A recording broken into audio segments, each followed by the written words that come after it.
पोथी पढ़ जग मुआ हुआ न पंडित कोई। पोथी पढ़ जग मुआ हुआ न पंडित कोई। ढाई आखर प्रेम के पढ़े सो पंडित हो। ढाई आखर प्रेम के जो हमारे दिल में हमेशा रहते हैं। ढाई आखर प्रेम के कभी अपनों के लिए, ढाई आखर प्रेम के कभी हमारे देश के लिए, ढाई आखर प्रेम के कभी हमारे समाज के लिए, और ढाई आखर प्रेम के कभी उसके लिए जिसे हम दुनिया की नजरों से छुपाकर अपने दिल में रखते हैं। आज की काव्य यात्रा में मैं बिंदु जैन आप सबका हार्दिक अभिनंदन करती हूँ, वंदन करती हूँ। आज की काव्य यात्रा में हमारे साथ हैं भूपेंद्र राठौर लाखेरी जी राजस्थान से, और हमारे साथ हैं उर्मी जी सूरत गुजरात से। तो देर किस बात की है, इंतजार की घड़ियां बिल्कुल खत्म, और हम बढ़ चलते हैं अपने कवियों की ओर आज की काव्य यात्रा में। अब भारत के बेटे मिलकर वंदे मातरम गाएंगे। अब भारत के बेटे मिलकर वंदे मातरम गाएंगे। मुल्क पड़ोसी चीन पाक फिर केसरिया हो जाएंगे। कुछ ऐसा ही होता है जब हमारे ढाई आखर प्रेम के समर्पित होते हैं अपने देश के प्रति। सीमा पर हमारे जवान रक्षा करते हैं, सीमा पर वो तैनात हैं तो हम अपने सारे त्योहार मनाते हैं। सीमा पर वो हैं तो हम अपने आप को सुरक्षित अनुभव करते हैं। तो एक बार जोर से बोलेंगे जय हिंद और चलेंगे अपने कवि जो राजस्थान से हैं हमारे साथ, भूपेंद्र राठौर लाखेरी जी के पास, क्योंकि हमारी धमनियों में रक्त प्रवाहित होगा बहुत ही जोर से और हमारा देश प्रेम जागृत हो जाएगा। भूपेंद्र राठौर लाखेरी वीर रस के अद्भुत कवि, राजस्थान के कोटा शहर की माटी से जन्मे हुए। कई राष्ट्रीय मंचों से वीर रस में काव्य पाठ किया। जब आप मंच पर खड़े होकर अपना काव्य पाठ करते हैं तो मानो वीर रस की बरसात होने लगती है और श्रोताओं की भुजाएं फड़कने लगती हैं। आप कवि युद्ध जी न्यूज़ से काव्य पाठ कर चुके हैं। आपको बहुत सारी संस्थाएं सम्मानित कर गौरवान्वित हो चुकी हैं। जोरदार तालियां भूपेंद्र राठौर लाखेरी जी के लिए। वंदे मातरम, जय श्री राम। मैं कवि भूपेंद्र राठौर कोटा राजस्थान से।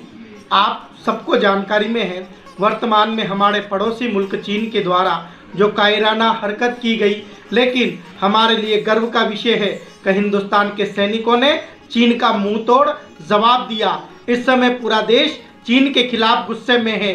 तब उन सैनिकों के साथ हम कवियों का और देशवासियों का भी दायित्व बनता है कि हम साथ खड़े रहकर उनका समर्थन करें। मैं तब कहना चाहता हूँ बामून संपूर्ण भारत देश की तरफ से उस नापाक चाइना को कि हमारे भारत की सेना के अंदर कितना जोश और कितना दम है। सर्वप्रथम मैं अपना परिचय पढ़ता हूँ और फिर अपनी बात को रखता हूँ। यारों, मुझको शौक नहीं है दरबारों में जाने का, राजमहल में जाकर मेरे मस्तक को झुकाने का। मैं दिनकर का वंशज हूँ, दिनकर की गाथा गाऊंगा। सोती सोती जनता को भी आज जगा कर जाऊंगा, और जब तक मुझ में सांस रहेगी मैं तब तक चिल्लाऊंगा, और जिस दिन मेरी कलम रुकेगी मैं उस दिन मर जाऊंगा। जिस दिन मेरी कलम रुकेगी मैं उस दिन मर जाऊंगा। क्या है हमारे भारत का शौर्य? अरे उनकी पूरी तैयारी थी भारत में घुस जाने की, उनकी पूरी तैयारी थी भारत में घुस जाने की, केसरिया झंडों के ऊपर लाल रंग पुतवाने की। पर चीनी को पता नहीं था दिल्ली के दरबारों का, और खेल अभी तो बचा हुआ था भारत के सरदारों का। खेल अभी तो बचा हुआ था भारत के सरदारों का। ये परिवर्तन का भारत है चाइना, ये 1962 का भारत नहीं है, ये वर्तमान 2020 का भारत है। और कैसा भारत है मैं आप लोगों के सामने उस नापाक चाइना से कहना चाहता हूँ। इस तरह का भारत जो आज हम सब इस भारत पर गर्व करते हैं, वो भारत आपके सामने पढ़ना चाहता हूँ कि अब भारत के बेटे मिलकर ऐसा देश बनाएंगे, अब भारत के बेटे मिलकर ऐसा देश बनाएंगे, भारत मुर्दाबाद कहे वो लोग सुधारे जाएंगे। जो भारत पर आंख उठे वो आंख फोड़ दी जाएगी, और जो भारत की तरफ बढ़े वो टांग तोड़ दी जाएगी। जो भूमि है खंड खंड वो एक एक कर जोड़ेंगे, जो भूमि है खंड खंड वो एक एक कर जोड़ेंगे। जो भारत को गाली देगा घर में घुसकर फोड़ेंगे, जो भारत को गाली देगा घर में घुसकर फोड़ेंगे। अब भारत के बेटे मिलकर वंदे मातरम गाएंगे, मुल्क पड़ोसी चीन पाक भी केसरिया हो जाएंगे, मुल्क पड़ोसी चीन पाक भी केसरिया हो जाएंगे। क्या परिवर्तन है वर्तमान के भारत में? 60 साल से कैद पड़ी थी भारत माता जेलों में, राजा और कलमाणी पैसे खाकर बैठे खेलों में, लाल किला भी अब तक ठंडी ठंडी भाषा बोला था यार, तभी तो मुल्क पड़ोसी कुत्तों ने मुंह खोला था। लेकिन मेरा वादा है अब अच्छे दिन भी आए हैं, लेकिन मेरा वादा है अब अच्छे दिन भी आए हैं। और अब भारत के सैनिक जाकर शीश काट कर लाए हैं, अब भारत के सैनिक जाकर शीश काट कर लाए हैं। प्रणाम करता हूं भारत की केंद्र सरकार को, जिन्होंने वर्तमान में यह आदेश दिया कि भारत की सेना को खुली छूट है, वो जैसे चाहे वैसे दुश्मन मुल्क के साथ सुलूक करे। तब सेना के सम्मान में पढ़ना चाहता हूं, परिवर्तन पढ़ना चाहता हूं जो में दिखाई देता है। क्योंकि कैसा परिवर्तन आया? अरे जिसके मन में जो आता वो भारत से कह जाता था, जिसके मन में जो आता वो भारत से कह जाता था। भारत मुर्दाबाद बोलकर पत्थर फेंका जाता था, पर अब दिल्ली के दरबारों ने सेना से प्यार किया है जी, और घर में घुसकर गोली मारो ये अधिकार दिया है जी, घर में घुसकर गोली मारो ये अधिकार दिया है जी। क्योंकि कब तक अपने गालों पर हम चाटे खाते जाएंगे? गांधीवादी नीति से हम कैसा देश बनाएंगे? अरे अब तो भूले गांधी नीति, हम भगत सिंह को याद करें। वो समझौतों से ना समझे तो अब लातों से बात करें, समझौतों से ना समझे तो अब लातों से बात करें। जय हिंद, जय भारत, वंदे मातरम, जय।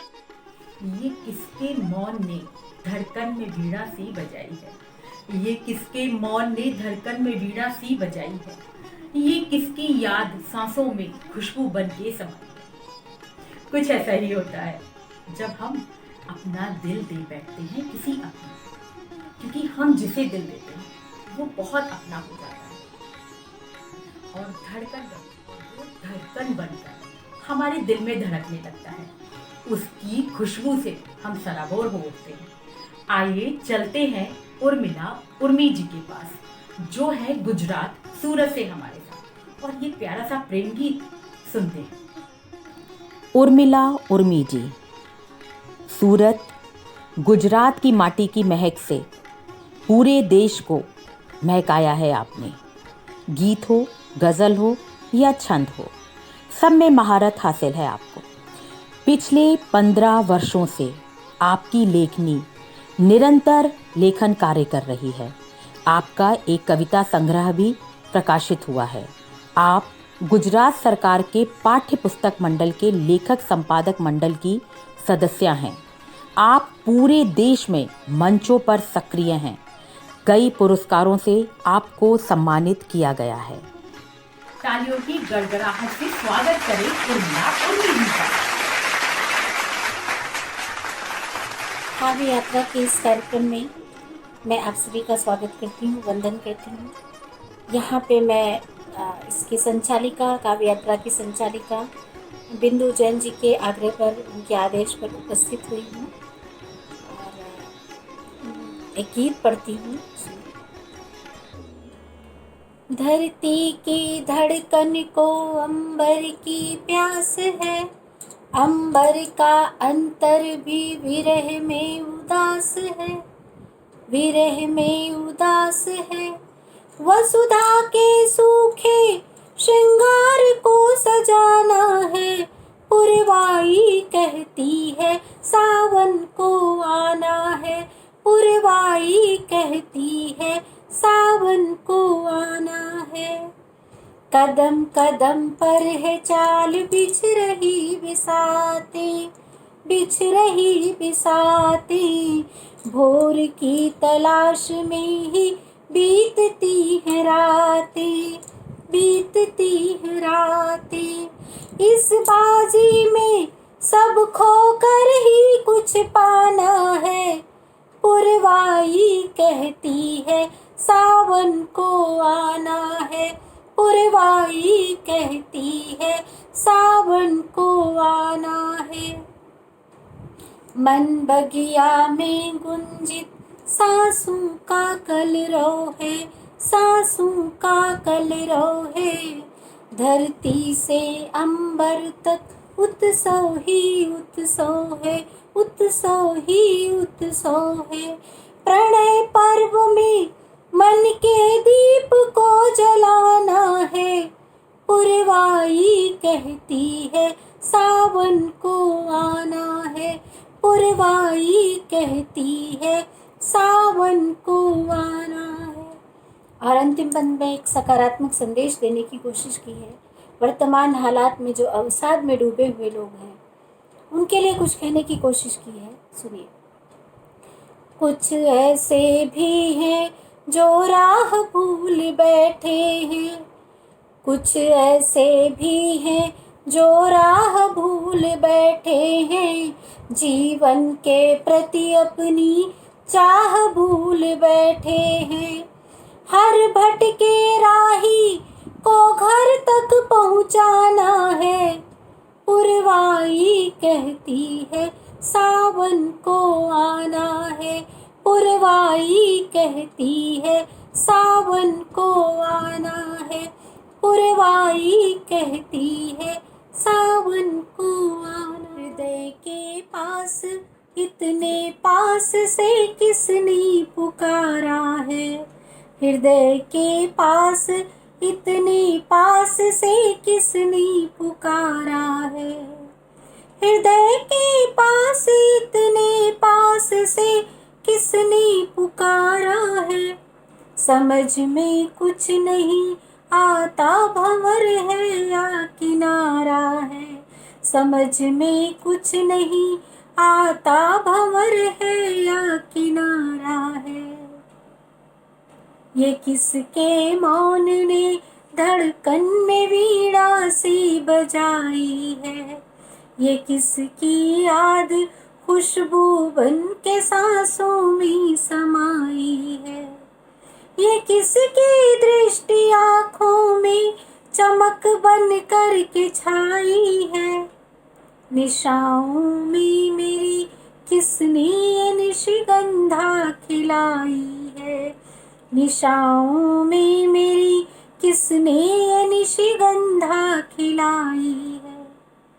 ये किसने चंद्रमा को मेरी रातों में उतारा है। समझ में कुछ नहीं आता भंवर है या किनारा है। समझ में कुछ नहीं आता भंवर है या किनारा है। और आखिरी बंद। मेरे कानों में मिश्री घोल कोई गुनगुनाया है। किसी ने तन में मन में एक जादू सा जगाया है। मेरे व्याकुल हृदय को एक मीठी सी सदा दी है। ये किसने रात भर करवट बदलने की सजा दी है। ये किसने रात भर करवट बदलने की सजा दी है। किसी ने कह दिया है आज से ये दिल तुम्हारा है। समझ में कुछ नहीं आता भंवर है या किनारा है। समझ में कुछ नहीं आता भंवर है या किनारा है। समझ में कुछ नहीं आता भंवर है या किनारा है। आज की काव्य यात्रा हमने समर्पित की ढाई आखर प्रेम के लिए। कभी हमारा दिल धड़का हमारे देश के लिए, तो कभी हमारा दिल धड़का उसके लिए जिसे हम इश्क, मोहब्बत और प्यार बेइंतहा करते हैं।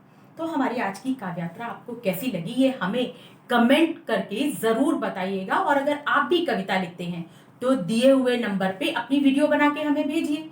हम काव्य यात्रा में आपको सहयात्री जरूर बनाएंगे। और हाँ, अगर आपने हमारा YouTube चैनल सतरंगी रे अभी तक सब्सक्राइब नहीं किया है तो सब्सक्राइब कीजिए, शेयर कीजिए, लाइक कीजिए। और मैं बिंदु मिलूंगी काव्य यात्रा के अगले सोपान पर। तब तक अपना ध्यान रखिए, अपनों का ध्यान रखिए। और हाँ, अपने दिल में ये ढाई आखर प्रेम के धड़कने दीजिए, धड़कने दीजिए, धड़कने दीजिए।